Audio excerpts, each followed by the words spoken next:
সন্ধ্যায় মন দিয়ে চিকেন পকোড়া ভাজছিল জয়ী। প্রতীক অফিস যাওয়ার সময় বলে গেছে কোন এক বন্ধুকে সাথে নিয়ে আসবে। পকোড়া ঠিকঠাক লাল না হলে প্রতীক মুখেও দেবে না। জয়ী জানে বউ এত ভালো রাঁধুনি হওয়ায় বাড়িতে অতিথি রেখে রেস্টুরেন্টের খাবার খাওয়ানো প্রতীকের একেবারেই পছন্দ নয়।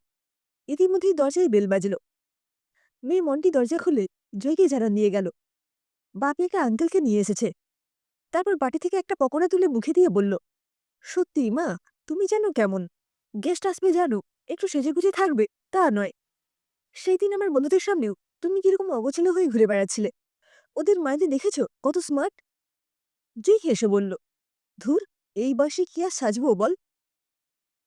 মন্টি বিরক্ত হয়ে বলল, যা খুশি করো, তোমার তো আবার গল্প করতে বসলে খেয়াল থাকে না, তাই মনে করিয়ে দিলাম। ডিনারটা আমি আজ ঘরেই খাবো। একটা দারুণ মুভি শুরু হবে এখন, তাই আমার খাবারটা ঘরেই দিয়ে এসো, বুঝলে? আচ্ছা, আমি ঠিক সময় মতোই পৌঁছে দেব। মন্টি চলে গেলে জুই আঁচলে হাত মুছতে মুছতে রান্নাঘর থেকে বেরিয়ে এলো। প্রতীক সাথে থাকা ভদ্রলোককে দেখে জুইকে বলল, এই হলো কি আমার ছেলেবেলার সবচেয়ে কাছের বন্ধু রিতম। বেটাকে ফেসবুকে খুঁজে পেলাম পরশু। আমি তো জানতামই না এখনো কলকাতার বিখ্যাত মনোবিদদের মধ্যে একজন। রিতম সেনের নাম শুনেছি, কিন্তু সে যে আমাদের পাপাই সেটা বুঝবো কি করে। রিতম হাত জড়ো করে জয়ীকে বলল, নমস্কার। আগেই বলে দিচ্ছি, বৌদি টৌদি বলতে পারবো না, আর আপনি আগেও করতে পারবো না কিন্তু। জয়ী হালকা হেসে সম্মতি জানালো। ড্রয়িং রুমে দুই বন্ধুর খোশ গল্প জমে উঠল। আর জয়ী রান্নাঘরে ডিনারে তদারকি করছিল। জয়ী রান্না খেয়ে রিতম বলল, কি করেছেন আপনি? সঞ্জীব কাপুর তো হার মানবে আপনার কাছে। জয়ী লজ্জা পেয়ে বলল, ও কিচ্ছু না। প্রতীক বলল, তোকে যখন পেয়ে গেছি তখন তোকে একটু জ্বালাবো। রিতম হেসে বলল, বেশ তো, শুরু কর। প্রতীক বলল, জয়ী দু একদিন পর পরই একটা স্বপ্ন দেখছে আর ভয় পেয়ে চিৎকার করে উঠছে। রিতম খেরে খেরে বলল, কি ধরনের স্বপ্ন? প্রতীক বলল, একটা অন্ধকার ঘরে কয়েকটা বন্ধ জানলা ছাড়া আর কিছুই নেই, কিন্তু জয়ী একটাও জানলা খুলতে পারছে না। তখনই চিৎকার করে ঘুম থেকে উঠে পড়েছে। সারাদিন কাজকর্ম করে একটু ঘুমোই, এই উপদ্রব কাহাতক ভালো লাগে, তুই বল ভাই। ওদের কথোপকথন শুনে জয়ী রান্নাঘর থেকে ছুটে এসে প্রতীককে বলল, উনাকে আবার এইসব বলছো কেন?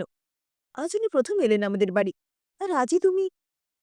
প্রতীক বলল, কেন, প্রীতম কি আমার পর নাকি? তোমার একটা সমস্যা হচ্ছে, আর তুমি ডাক্তারও দেখাবে না, তাই বাধ্য হয়ে ওকেই জানালাম। রিতম জয়ের দিকে তাকিয়ে বলল, আপনি কি এই স্বপ্নটাই রোজ দেখেন? জয় নিচু গলায় বলল, ওই দু একদিন পর পর। তখন খুব ভয় করে, আর মনে হয় ওই বদ্ধ ঘরটায় আমি দম আটকে মরেই যাব। রিতম খাওয়া শেষ করে প্রতীককে বলল, জয়ের সাথে আমি একটু আলাদা করে কথা বলবো। প্রতীক বলল, আরে বল না। রিতম হেসে বলল, তুই হয়তো ভাববি তোর বউয়ের সাথে প্রেম করতে চাইছি, তাই অনুমতি চাইলাম আর কি। প্রতীক বাঁকা হেসে বলল, আমার বউ করবে প্রেম? তাহলেই হয়েছে। তাহলে রান্না করবে কে? আর ওই বস্তা পচা সিরিয়ালগুলোই বা দেখবে কে? তুই কথা বল, আমি বাইরে আছি। প্রতীক বেরিয়ে যেতে রিতম বলল, জয়ী, তোমার সমস্যাটা বুঝতে হলে আমার তোমাকে জানাটা খুব জরুরি। তোমার ছেলেবেলা থেকেই শুরু করা যাক। কেমন ছিলে তুমি ছোটবেলায়? খুব দুষ্টুমি করতে বুঝি? জয়ী একটু অস্বস্তিতে পড়ায় রিতম বলল, তুমি আমাকে আর যা যা বলবে সেইগুলি চারদেওয়ালের বাইরে যাবে না, এইটুকু বিশ্বাস আমায় করতে পারো। কারণ এটা আমাদের ডাক্তারদের নীতি বিরুদ্ধ। তাই তুমি নির্দ্বিধায় আমায় সবটা বলতে পারো। জয়ী বলল, আমি বাবা মায়ের একমাত্র মেয়ে ছিলাম। দুষ্ট একেবারেই ছিলাম না, খুবই শান্ত আর চুপচাপ স্বভাবের ছিলাম। বাবাকে বড্ড ভয় পেতাম, আমি আর মা দুজনেই। বাবা খুব রাশভারী লোক ছিলেন। মাকেও অনেকদিন দেখেছি বিছানায় মুখ লুকিয়ে কাঁদছে। কারণটা ভয় আর জিজ্ঞেস করতে পারিনি মাকে। তখন মাকে শক্ত করে জড়িয়ে ধরে ঘুমিয়ে পড়তাম। জানেন, আমি আরো পড়াশোনা করতে চেয়েছিলাম, কিন্তু বাবা রাজি হননি। রিতম বলল, তুমি বাবাকে বলনি যে তুমি আরো পড়তে চাও? জুই মাথা নিচু করে বলল, বাবার চোখে চোখ রেখে কথা বলার কথা ভাবতেই পারিনি কখনো। উচ্চ মাধ্যমিক পাশ করে বিয়ে হয়ে গেল আমার। রিতম বলল, প্রতীকে পেয়ে সুখী হলে, তাই তো? জয় বলল, বিয়ের পর জেনেছিলাম ও অন্য একটি মেয়েকে ভালোবাসত, কিন্তু আমার শাশুড়ি মায়ের আপত্তিতে বিয়েটা হয়নি। সবাই যখন আমার রান্না খেয়ে, আমার গান শুনে প্রতীককে বলতো, কি রে, তোর বউ তো সর্বগুণ সম্পন্না, তখন প্রতীক হালকা হেসে বলতো, ভালোই তো। এই ভালো শব্দটির সাথে ইয়ের সংযোগ যে কতটা তাচ্ছিল্যের, সেটা আমি ছাড়া আর কেউ জানে না। রিতম বলল, তুমি প্রতীককে ভালোবাসো? জয়ী হেসে বলল, কি যে বলেন, বিয়ের পর মেয়েরা স্বামীকে না ভালোবাসলে সমাজ মেনে নেবে? স্বামী ছাড়া কি আছে আমাদের? রিতম বলল, প্রতীকের কাছে কখনো জানতে চাওনি ওর এই তাচ্ছিল্যপূর্ণ ব্যবহারের কারণ? জুই চাপা গলায় বলল, হ্যাঁ, জিজ্ঞেস করেছিলাম একবার। তখন বলল, এত ভালো রেখেছি, যা চাইছো পেয়ে যাচ্ছ, বছরে একবার ঘুরতে দিয়ে যাচ্ছি, কোনো অভাবই তো রাখিনি। আর সবচেয়ে বড় কথা, তুমি আমার সন্তানের মা। তাহলে তাচ্ছিল্যটা দেখলে কোথায়? জুই চোখের জল আড়াল করে বলল, এই 20 বছরে কখনো আমায় বলেনি যে তোমায় খুব মিস করছিলাম। রান্না করে হাত পুড়লে বলেছে ওষুধ লাগিয়ে নিতে, কিন্তু কখনো হাত দুটো ধরে বলেনি তোমার খুব কষ্ট হচ্ছে, তাই না? মাঝে মাঝে মনে হয় আমি হয়তো ওর মনের মতো হয়ে উঠতে পারিনি, তাও যথাসাধ্য চেষ্টা করি, জানেন, ওর পছন্দের রান্নাগুলো করে ওকে খাওয়াই। রিতম বলল, তারপর প্রতীক সেইগুলো খেয়ে বলে, ভালোই তো। কি ঠিক বললাম তো? জুই কোনো উত্তর দিল না। তারপর হঠাৎই ঘড়ির দিকে তাকিয়ে বলল, এই রে, 10টা বাজতে যায়, এখনো মন্টিকে খাবার দেওয়া হয়নি। রিতম বলল, একদিন তো দেরি হতেই পারে, তাছাড়া মন্টি এখন কলেজ গার্ল, দেখবে হয়তো নিজেই নিয়ে খেয়ে নিয়েছে। জুই সাথে সাথে বলল, না না, সময় মতো খাবার না পেলে ও খুব রেগে যায়, বাবার মতোই মেজাজ পেয়েছে একদম। ওরই বা কি দোষ, মায়ের কাছেই তো আবদার করবে। যাই আমি ওকে খাবারটা দিয়ে আসি। জুই ফিরে আসার পর রিতম বলল, ছোট থেকে একটাই ধ্যান জ্ঞান তোমার, সেটা হলো সকলের মনের মতো হয়ে উঠতে হবে। একজন ভালো মেয়ে, ভালো স্ত্রী এবং ভালো মা হতে গেলে নিজের সমস্তটুকু নিংড়ে দিয়ে দিতে হবে। ব্যথা যন্ত্রণা হলেও বলা যাবে না, কারণ তোমার কাছে প্রতিবাদ মানেই সমাজের বিপরীত স্রোতে হাঁটা। কিন্তু মাঝে মাঝে নিজের অপছন্দগুলো তোমার উল্টো দিকের মানুষটাকে বোঝানো খুব জরুরি।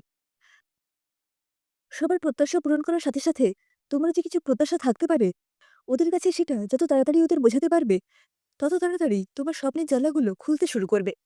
বড্ড ভয় তোমার মনে, জয়ী। সকলের আশা পূরণ করতে গিয়ে হেরে যাওয়ার ভয়। মাঝে মাঝে একটু হারলে ক্ষতি নেই কিছু। ওদের কাছে হেরে গিয়ে নিজেকে জিতিয়ে দেখো তো একবার, তখন দেখবে জানলার ওপারে কত আলো অপেক্ষা করছে। রিতম বাইরে বেরোতে প্রতীক বলল, কি রে, কি বুঝলি? রিতম হেসে বলল, মনোবিজ্ঞানী শুধু মনের খবর রাখবে সে তো হবে না ভাই, তোকেও তো জয়ীর মনের খবর রাখতে হবে নাকি? প্রতীক বলল, ধুর, এই বয়সের মনের খবর, মাথাটা ঠিক আছে তো নাকি? রিতম বলল, কোনো চিন্তার ব্যাপার নেই, আশা করি 2-1 দিনের মধ্যেই জয়ীর স্বপ্নের জানলাগুলো খুলতে শুরু করবে। এই বলে চলে গেল রিতম। জয়ী রাতে চুপচাপ বারান্দায় দাঁড়িয়ে রিতমের কথাগুলো ভাবছিল। তাহলে কি মনটাই সব? মনের জয়টা ফিরে পেলে সবকিছু জয় করা যায়? 20 বছর ধরে শুধু নিজেকে প্রমাণ করতে করতে আজ ক্লান্ত জয়ী। সবার কাছে ভালো থাকবো, এই নীতিতে বিশ্বাসী হয়ে আজ দেওয়ালে পিঠ ঠেকেছে, কিন্তু তাও তো পারেনি সকলের মন জয় করতে। মায়ের কাছেও জানতে চায়নি কেন মা লুকিয়ে লুকিয়ে কাঁদত, শুধু পালিয়ে চলেছে সবার থেকে। এখন এই মধ্য 40 এসে দাঁড়িয়ে বুঝতে পেরেছে পাওনার খাতে বিশাল বড় একটা শূন্য। সেদিন সারা রাত ঠায় বারান্দায় দাঁড়িয়েছিল জয়ী। পরের দিন জীবনের প্রথমবার বারান্দায় দাঁড়িয়ে সূর্যোদয় দেখেছিল। প্রতীক রাতে অফিস থেকে ফিরে ব্যাগ থেকে নতুন জামা বের করে নিজের গায়ে গলিয়ে আয়নার সামনে দাঁড়িয়ে নিজেকে অনেকক্ষণ ধরে নিরীক্ষণ করছিল। জয়ী ঘরে ঢোকাতে বলল, দেখো তো আমায় কেমন লাগছে? জয়ী প্রতীককে এক ঝলক দেখে নিয়ে বলল, ভালোই তো। প্রতীক বলল, ভালোই তো মানে? বলতে হবে তাই দায়সারা কাজ সারলে মনে হয়। জয়ী হেসে বলল, খারাপ লাগলো তাই না? অথচ এই 20 বছর তোমার মুখ থেকে এই কথাটা শুনতে শুনতে আমি কিরকম অভ্যস্ত হয়ে গেছি দেখেছ? তোমার কথা আজ তোমাকেই ফিরিয়ে দিলাম। প্রতীক রেগে গিয়ে বলল, কিসে কমতি আছে তোমার? ভালোই তো আছো, তাও আমার উপর অভিযোগের শেষ নেই, তাই না? জয়ী হেসে বলল, অভিমান অভিযোগের সুযোগ আর দিলে কোথায় বলো? তোমার তাচ্ছিল্যগুলোর মধ্যে ভালোবাসা খুঁজে পাইনি কোনোদিনও, তাও চেষ্টা করে গেছি তোমাকে ভালো রাখার। আর এই চেষ্টা করতে গিয়ে নিজেকে মেরে ফেলেছি প্রায়। তবে ঠিক করেছি, এখন থেকে আমিও বাঁচবো আমার মতো করে। গানটা আবার শুরু করব ভাবছি। আর একটা রান্নার লোকও রেখে দিও, বুঝলে? রান্নাঘরে অত সময় দিলে নিজের জন্য আর কখন সময় দেব বলো? তোমাদের বাবা মেয়ে তো নিত্য নতুন খাবার না হলে চলে না, তাই বললাম আর কি। আর তুমি অফিস থেকে ফিরে বন্ধুদের সাথে ফোনে যে খোশ গল্প জমাও, সেই গল্পগুলো যাতে আমার কানে না আসে, সেই জন্য বাধ্য হয়ে ওইসব বস্তাপচা সিরিয়ালগুলো চালিয়ে বসে থাকতাম। কারণ তোমার ঘরে ঢুকলে তুমি বিরক্ত হবে, আর মেয়ের ঘরে ঢুকলে মেয়ের প্রাইভেসি নষ্ট হবে। তাই আমি আর কোথায় যাই বলো? প্রতীক অবাক হয়ে জয়ীকে দেখছিল। এই 20 বছরে কখনোই জয়ীকে দেখেনি প্রতীক। গল্পের বই পড়তে পড়তে চোখটা লেগে এসেছিল জয়ীর। হঠাৎ করে মন্টি চিৎকারে ধর্মর করে উঠে বসল। সেদিন মন্টি কলেজ যায়নি। মন্টি বলছিল, 2:30 বাজতে যায়, আর খাবো কখন? জয়ী বলল, ওই তো দেখ, সব গুছিয়ে রাখা আছে। তুই তোর সাথে আমার খাবারটাও বেড়ে নে। মন্টি জয়ীর দিকে হাঁ করে তাকিয়েছিল। জয়ী বলল, কি রে, কি দেখছিস? মন্টি বলল, কিচ্ছু না, বলছিলাম মানে আমি খাবার। জয়ী বলল, আসলে কি বলতো, গল্পের ক্লাইম্যাক্সে চলে এসেছি, তাই এখন চোখ সরানোই যাবে না।